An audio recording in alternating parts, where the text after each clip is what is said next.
वक्त बड़ी खबर के साथ प्रयागराज से बड़ी खबर है। मुख्तार अंसारी के बेटे पर ईडी का शिकंजा। अब्बास अंसारी को हिरासत में लेने की तैयारी है।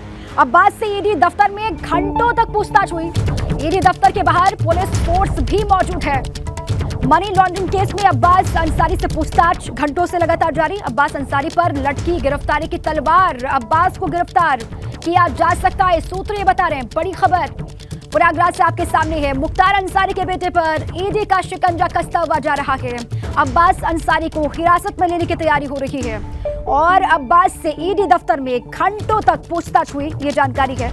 और ईडी दफ्तर के बाहर पुलिस फोर्स भी मौजूद है। मनी लॉन्ड्रिंग केस में अब्बास अंसारी से पूछताछ और जल्द ही गिरफ्तारी भी हो सकती है, ये कहा जा रहा है, सूत्र बता रहे हैं। इसी पर मेरे साथी मोहम्मद मोइन जुड़ चुके हैं, सीधे उन्हीं का रुख कर लेते हैं। मोइन, क्या जानकारी है? ये कहा जा रहा है कि जल्द ही गिरफ्तारी भी संभव है, घंटों से पूछताछ हो रही है, अभी भी वहां पर मौजूदगी अधिकारियों की है। मोइन जी बिल्कुल, इस वक्त हम मौजूद हैं प्रयागराज के सिविल लाइंस इलाके में स्थित ईडी के दफ्तर में। यहाँ की तस्वीरें आपको दिखाना चाहेंगे। देखिए, ईडी दफ्तर के जो बाहर का इलाका है पूरी तरीके से छावनी में तब्दील है।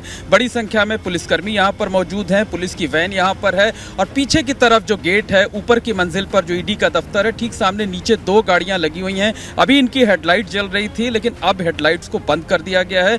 और अब्बास अंसारी, जो जानकारी मिली है उसके मुताबिक दोपहर करीब 2 बजे यहाँ पर पहुंचे थे। 2 बजे से लगातार जो ईडी है वो पूछताछ कर रही है अब्बास अंसारी से। 8 घंटे से ज्यादा का वक्त हो चुका है और आप देख सकते हैं कि जिस तरीके से यहाँ पर पुलिस फोर्स लगाई गई है, जिस तरीके से एक गेट को बंद कर दिया गया है और मीडिया को इससे आगे नहीं जाने दिया जा रहा है। उसके बाद चर्चा इस बात की है कि ईडी जो है वो पुलिस की मदद से अब्बास अंसारी की गिरफ्तारी कर सकती है। हालांकि अभी जो अब्बास अंसारी हैं वो ईडी के दफ्तर में मौजूद हैं, जो उनके साथ के लोग हैं वो यहाँ पर हैं और लगातार जो है वो अब्बास अंसारी से पूछताछ चल रही है। तकरीबन 8 घंटे का वक्त हो चुका है और हमारे साथ इस वक्त अब्बास अंसारी के वकील फारूक साहब भी हैं। इलाहाबाद हाई कोर्ट में ये वकील हैं। बताइए, किस तरीके की जानकारी है, कब आए थे अब्बास अंसारी, और अगर इस वक्त ईडी गिरफ्तारी करती है तो आगे आप लोग किस तरीके का कानूनी कदम उठाएंगे? देखिए, 2 बजे करीब आए ईडी दफ्तर में पूछताछ के लिए। अभी हमें मालूम हुआ कि ईडी दफ्तर में कभी फोर्स आती नहीं, कई लोगों की पूछताछ हुई, लेकिन आज अचंभा देख रहे हैं चारों तरफ कि पुलिस है और हम कोशिश कर रहे हैं कोई सुपीरियर अथॉरिटी आए जिससे मैं बात कर सकूं। तो अभी तो कुछ समझ में आ नहीं रहा। बिल्कुल साफ तौर पर कहा जा सकता है कि मनी लॉन्ड्रिंग केस में इससे पहले भी कई बार मुख्तार अंसारी के परिवार के लोगों से ईडी के इसी दफ्तर में पूछताछ हुई है, लेकिन कभी जो है ईडी का दफ्तर इस तरीके से छावनी में तब्दील नहीं रहता था और यहाँ भी दोपहर से पूछताछ चल रही है, लेकिन किसी को भनक नहीं थी। और अब से तकरीबन 1 घंटे पहले ही इसी तरीके से देखिए, इस बात के सिर्फ कयास लगाए जा सकते हैं क्योंकि अंदर ईडी दफ्तर के अंदर जाने की इजाजत किसी को नहीं है, लेकिन जिस तरीके से ये पूरे ईडी दफ्तर को छावनी में तब्दील किया गया है, जिस तरीके से पुलिस के लोग आपको यहाँ पर मुस्तैदी के साथ ड्यूटी देते हुए नजर आ रहे हैं, उसके बाद इस बात की संभावना जताई जा रही है क्योंकि वकीलों को भी इस बात की आशंका है कि 8 घंटे से ज्यादा का वक्त बीत चुका है। अब्बास अंसारी ईडी दफ्तर के अंदर हैं और जिस तरीके से ये पूरा ईडी का दफ्तर छावनी में बना हुआ है, जिस तरीके से पुलिसकर्मियों की तैनाती की गई है, पीएससी भी बुला ली गई है और ये जो दफ्तर है, दफ्तर के बाहर वज्र वाहन खड़ा हुआ है। इसके बाद इस बात की आशंका जताई जा रही है कि ईडी जो है पुलिस की मदद से अब्बास अंसारी को गिरफ्तार कर सकती है। आपको बता दें कि मुख्तार अंसारी का वक्त हो गया है। मोइन, आप ये जानकारी दे रहे हैं कि पूछताछ हो रही है, गिरफ्तारी हो सकती है, इसके कयास लगाए जा रहे हैं। शुक्रिया आपका, आप लगातार नजर बनाए रखें। अब आगे बढ़ते हैं। बड़ी खबर है, यूपी में तेजी से पांव पसार रहा है डेंगू। बीते 24 घंटे में कितने मामले सामने आए हैं वो आपको बता दें। डेंगू के 221 नए मरीज मिले हैं बीते 24 घंटे में, ये बड़ी खबर है। यूपी में लगातार तेजी के साथ पांव पसारता हुआ डेंगू। 24 घंटे में 221 नए मरीज मिले हैं डेंगू के। सबसे ज्यादा जो मरीज मिले हैं वो प्रयागराज में, अयोध्या में भी मरीज मिले हैं सबसे ज्यादा। और देखिए, प्रयागराज में 57, अयोध्या में 32 नए केस मिले हैं।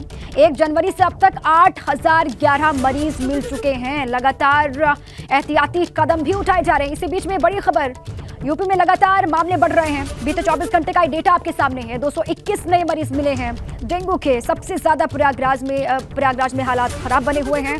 अयोध्या में भी हालात खराब हैं। प्रयागराज में 57 नए केस, अयोध्या में 32 नए केस मिले हैं।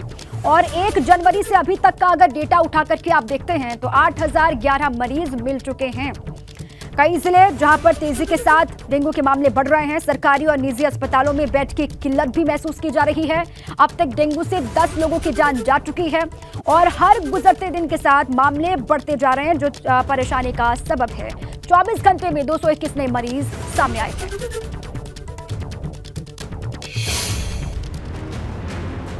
देखिए, उत्तर प्रदेश में डेंगू संकट बढ़ता देख डिप्टी सीएम ब्रजेश पाठक खुद हालात को संभालने के लिए मैदान में उतर आए हैं। खुद योगी सरकार डेंगू के बढ़ते मामलों को लेकर गंभीर है। सरकार ने स्वास्थ्य विभाग की हाई लेवल कमेटी बनाई है, जो स्वास्थ्य मंत्री ब्रजेश पाठक को 3 दिनों में रिपोर्ट सौंपेगी कि आखिर यूपी के शहरों में डेंगू के मामले क्यों बढ़ रहे हैं, जिसमें रिपोर्ट के आधार पर विशेष अभियान चलाया जाएगा और लापरवाही बरतने वालों पर कड़ी कार्रवाई की जाएगी। लेकिन दवाई पड़ी होगी, नहीं पड़ी है तो यहाँ भी डलवाएंगे और कार्रवाई होगी। तो समस्या क्या है कि सबको जुटना पड़ेगा, आपको भी लगना पड़ेगा। लखनऊ के सरोजनी नगर से विधायक राजेश्वर सिंह ने भी अपने क्षेत्र में बड़े पैमाने पर फॉगिंग मशीन वितरित करने का प्लान बनाया है, जिसके लिए मशीनें मंगा भी ली गई हैं। रहा था कि संसाधन पर्याप्त नहीं है, डेंगू नियंत्रण नहीं हो पा रहा, इसीलिए मैंने हर वार्ड को 3-3 मशीनें देके, फॉगिंग मशीन, स्प्रे मशीन देके नगर निगम का और सहयोग किया है। इसके पहले प्रयागराज में डेंगू के बढ़ते मामलों पर इलाहाबाद हाईकोर्ट में शुक्रवार को सुनवाई हुई, जिसमें डीएम, सीएमओ और नगर आयुक्त की पेशी हुई। सुनवाई में हाईकोर्ट ने मामले में लापरवाही न बरतने के सख्त निर्देश दिए हैं। और इसी बीच गोरखपुर से बड़ी खबर है। 5 लोगों को आजीवन कारावास की सजा सुनाई गई है। 2013 में हुई हत्या को लेकर 5 लोगों को उम्र कैद की सजा। कोर्ट ने दोषियों पर 17-17 हजार का जुर्माना भी लगाया। बड़ी खबर, गोरखपुर से 5 लोगों को आजीवन कारावास की सजा हुई है। 2013 का ये मामला है। 2013 में हुई हत्या को लेकर 5 लोगों को उम्र कैद की सजा। कोर्ट ने दोषियों पर 17-17 हजार का जुर्माना भी लगाया। ये बड़ी खबर। बड़ी खबर ग्रेटर नोएडा से है। ग्रेटर नोएडा में आग का तांडव दिखाई दिया। गुलशन बेलीना सोसाइटी के फ्लैट में भीषण आग लगी है। 13वीं मंजिल पर दिए से फ्लैट में आग लगने की खबर। तुलसी के गमले में रखे दिए में आग लगी थी और खबर ये कि आग से किसी के हताहत होने की कोई जानकारी नहीं है। बिसरख थाना क्षेत्र का ये मामला बताया जा रहा है।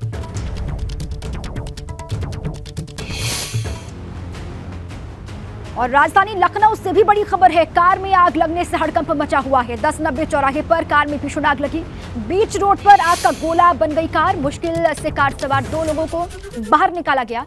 मौके पर मौजूद पुलिसकर्मी और दमकल कर्मियों ने आग पर काबू पा लिया है। ये जानकारी, आग लगने की वजह क्या रही ये अभी तक साफ नहीं है। बड़ी खबर 1090 चौराहे से आ रही है, जहां पर कार में भीषण आग लगी, जिसके बाद से हड़कंप। बीच रोड पर कार आग का गोला बन गई। तस्वीर देखिए आप। मुश्किल से कार सवार 2 लोगों को बाहर निकाला गया, उनकी जान बचा ली गई। मौके पर मौजूद पुलिसकर्मी और दमकल कर्मियों ने आग पर काबू पा लिया है। ये अपडेट है। और आग लगने की वजह क्या रही ये अभी तक साफ नहीं है।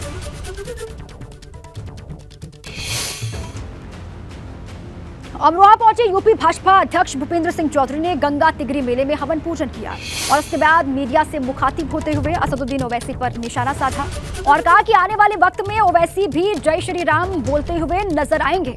इसके साथ ही उन्होंने विरोधियों पर हमला भी बोला।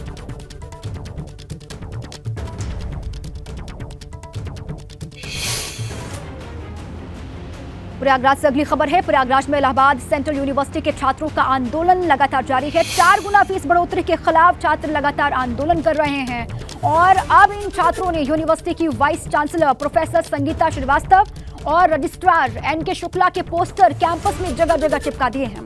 इन पोस्टर्स में वीसी और रजिस्ट्रार की फोटोज के साथ ही क्यूआर कोड स्कैन करने के सिंबल की भी तस्वीरें लगाई गई हैं और पोस्टर के जरिए ये संदेश देने की कोशिश की गई है कि फीस बढ़ोतरी के मुद्दे पर यूनिवर्सिटी प्रशासन अड़ियल रवैया अपनाए हुए है और अब वो इन क्यूआर कोड के जरिए ही छात्रों को कैंपस में एंट्री देने की तैयारी में है। जो छात्र फीस बढ़ोतरी का विरोध करेंगे उन्हें इन स्कैनर के जरिए एंट्री नहीं दी जाएगी।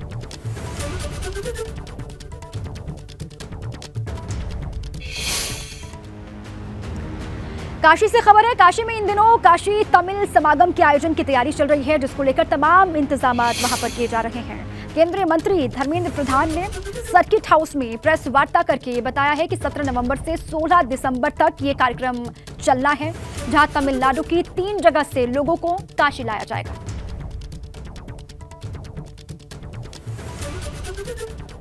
काशी में तमिल समागम कार्यक्रम होगा। 17 नवंबर से 16 दिसंबर तक ये चलेगा। 12 समूह में लोगों को काशी लाया जाएगा और 200 प्रतिनिधि होंगे हर समूह में। ये जानकारी है। हर डेलीगेशन गंगा आरती में हिस्सा लेंगे।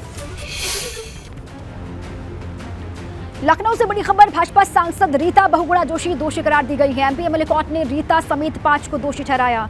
आदर्श आचार संहिता उल्लंघन का ये मामला है। 7 फरवरी 2012 को तय वक्त के बाद भी चुनाव प्रचार करने का इन पर आरोप है और दोषियों को 6 महीने तक जिला प्रोबेशन अधिकारी की निगरानी में रहना होगा। एमपी एमएलए कोर्ट ने ये दोषी ठहराया है रीता बहुगुणा जोशी समेत 5 लोगों को। बड़ी खबर, भाजपा सांसद हैं रीता बहुगुणा जोशी, आप ये जानते हैं, और आदर्श आचार संहिता उल्लंघन का ये पूरा मामला है।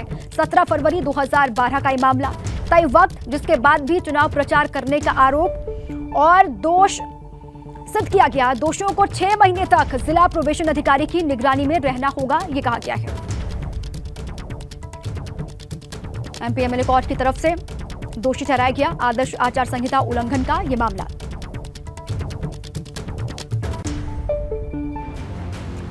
अब आगे बढ़ते हैं। समाजवादी पार्टी के नेता आजम खान की विधायकी रद्द होने के बाद भाजपा के विधायक विक्रम सैनी की विधानसभा सदस्यता रद्द कर दी गई है।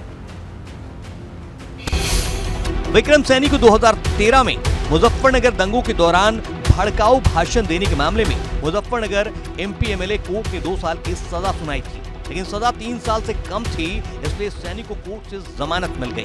हालांकि अभी विधानसभा अध्यक्ष की तरफ से विक्रम सैनी की सदस्यता रद्द करने वाली चिट्ठी जारी होना बाकी है।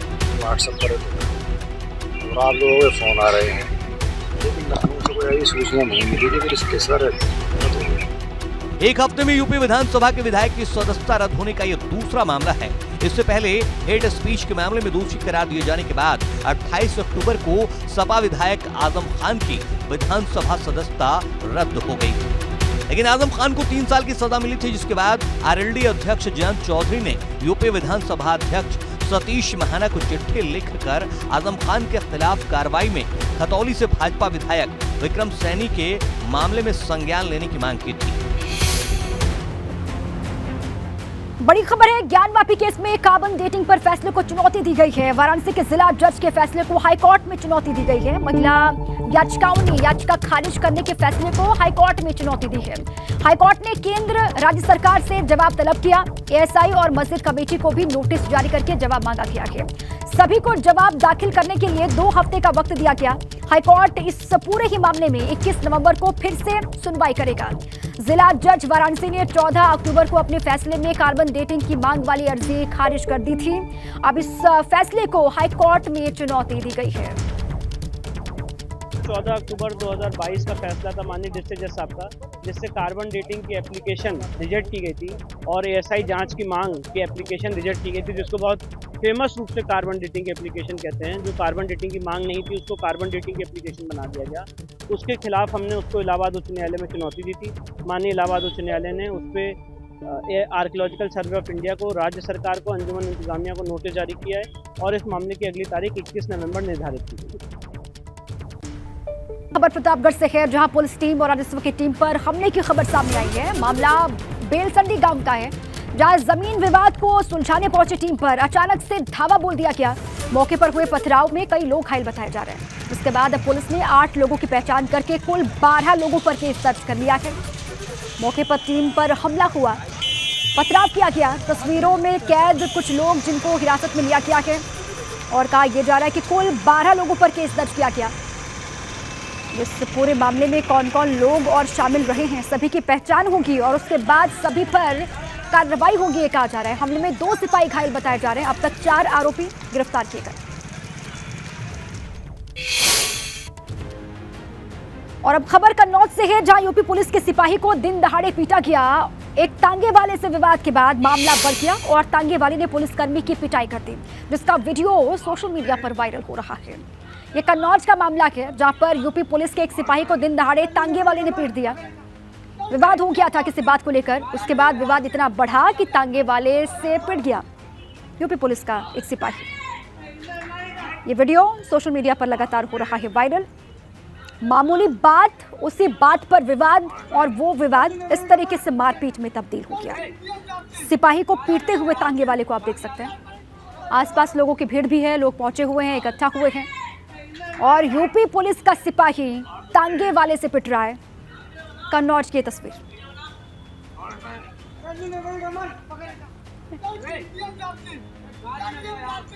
ये तस्वीर आपके सामने है, मारपीट का वीडियो। किसी बात को लेकर विवाद हुआ था दोनों के बीच में और फिर इस तरीके से एक तांगे वाले का गुस्सा 7वें आसमान पर और यूपी पुलिस का सिपाही इस वीडियो में पिटता हुआ। अब आगे बढ़ते हैं। विधानसभा अध्यक्ष ने दिया जयंत चौधरी की चिट्ठी का जवाब। मीडिया के जरिए जयंत की चिट्ठी मिली थी। ये सतीश महाना ने कहा कि आजम खान की सदस्यता रद्द करने में मेरी कोई भूमिका नहीं है। ये कहा। विक्रम सैनी के मामले में सचिवालय को कार्रवाई के निर्देश दिए गए हैं। जयंत चौधरी ने सतीश महाना की निष्पक्षता पर सवाल उठाए थे और इसी पर यह जवाब है विधानसभा स्पीकर सतीश महाना का। जयंत चौधरी की चिट्ठी का जवाब दिया। उन्होंने कहा कि मीडिया के जरिए जयंत जी की चिट्ठी मुझे मिली और आजम खान की सदस्यता रद्द करने में मेरी भूमिका नहीं है, ये उन्होंने कहा। और विक्रम सैनी के मामले में उन्होंने कहा है कि विक्रम सैनी के मामले में सचिवालय को कार्रवाई के निर्देश दे दिए गए हैं। जयंत चौधरी ने सतीश महाना की निष्पक्षता पर सवाल खड़े किए थे और चिट्ठी जो मिली जिसका जिक्र किया है सतीश महाना ने, उन्होंने कहा कि मीडिया के जरिए उनको चिट्ठी मिली, जिसके बाद उन्होंने अपनी बात रखी है।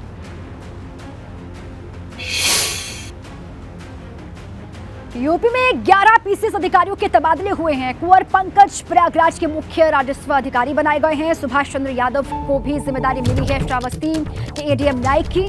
सुशीला को आगरा का एडीएम नागरिक आपूर्ति बनाया गया है।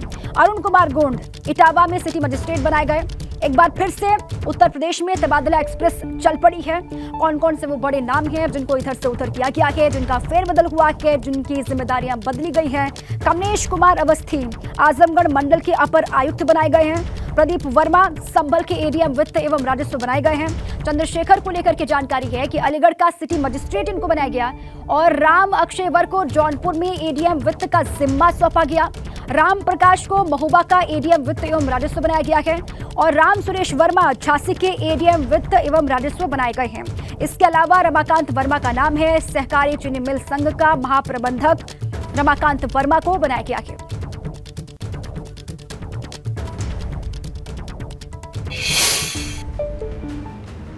अब आगे बढ़ते हैं। बात गाजीपुर की, जहां बदमाशों के हौसले बुलंद हैं। यहां पेट्रोल पंप पर पंप कर्मचारी के साथ नोकझोंक की घटना सामने आई है।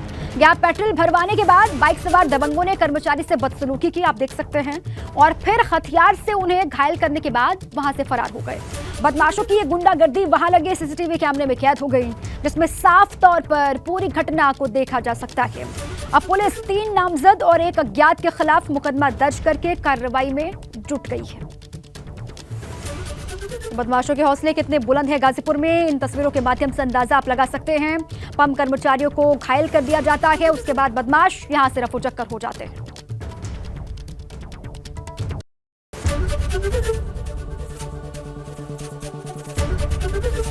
एबीपी गंगा, खबर आपकी, जुबान आपकी।